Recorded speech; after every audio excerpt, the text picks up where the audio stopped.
మనం మార్నింగ్ నుంచి జరిగిన పరిణామాలను చూసుకుంటే మొత్తానికి అల్లు అర్జున్ కి అయితే కోర్టు 14 రోజుల రిమాండ్ అయితే విధించింది. ఈ నేపథ్యంలో చంచలగూడ జైలు వద్ద పోలీసులు అయితే భారీగా భద్రతను ఏర్పాటు చేశారు. సో అభిమానులు అలాగే రాజకీయ పార్టీకి సంబంధించి నేతలు, సినీ ఇండస్ట్రీ పెద్దలు కూడా వచ్చే నేపథ్యంలో ఎట్లాంటి తొక్కిసలాట జరగకుండా అక్కడ పోలీసులు అయితే భారీ భద్రతను ఏర్పాటు చేశారు. ఈ నేపథ్యంలో ఒక రెండు విషయాలు అయితే మనకు కనిపిస్తున్నాయి. సో పోలీసులు ముందుగానే అరెస్ట్కి రిమాండ్ విధిస్తారని చెప్పేసి ముందుగానే అక్కడ భద్రతను ఏర్పాటు చేశారా, లేదా పోలీసులు అత్యుత్సాహం ప్రదర్శించారా అని చెప్పేసి కూడా చాలా మంది అనుకున్న పరిస్థితి కనిపిస్తోంది. సో క్వశ్చన్ మార్క్ అయితే ఉంది. సో ఇది రాజకీయంగా కావాలని చెప్పేసి వాంటెడ్లీ అల్లు అర్జున్ని అరెస్ట్ చేశారా, లేదంటే పుష్ప ఇష్యూతో నేషనల్ వరల్డ్ వైడ్గా అల్లు అర్జున్కి ఒక గుర్తింపు దక్కింది, ఆ గుర్తింపుని తట్టుకోలేకే దీంట్లో సిబిఎన్ ప్రమేయం కూడా ఉందని చెప్పేసి కూడా కొన్ని కామెంట్స్ వినిపిస్తున్న పరిస్థితి అయితే కనిపిస్తోంది.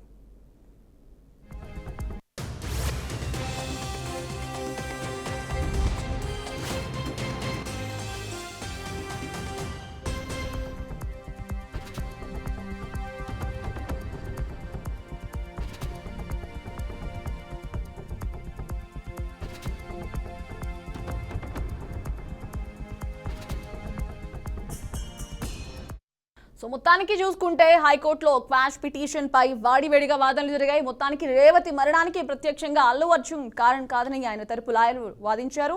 ఇక 105 సెక్షన్ అల్లు అర్జున్ కు వర్తించదని కూడా కోర్టుకు తెలిపారు. ఇక 2007లో గుజరాత్ లో షారుఖ్ ఖాన్ సినిమా సమయంలో కూడా జరిగిన తొక్కిసలాటను అల్లు అర్జున్ తరపు లాయర్లు ప్రస్తావించారు. ఇక ఆ కేసులో షారుఖ్ ఖాన్ కు క్లీన్ చీట్ ఇచ్చిందని గుర్తు చేశారు. మరోవైపు పోలీసుల తరపు లాయర్లు కూడా అదే స్థాయిలో వాదనలు వినిపించారు. భద్రత కోరుతూ సంధ్యా థియేటర్ యాజమాన్యం ఇచ్చిన వినతిని అనుమతించలేదని కూడా పోలీసు తరపు న్యాయవాది తెలిపారు. ఇక ర్యాలీగా వెళ్లడం వల్లే తొక్కిసలాట జరిగి రేవతి చనిపోయిందని వాదించారు.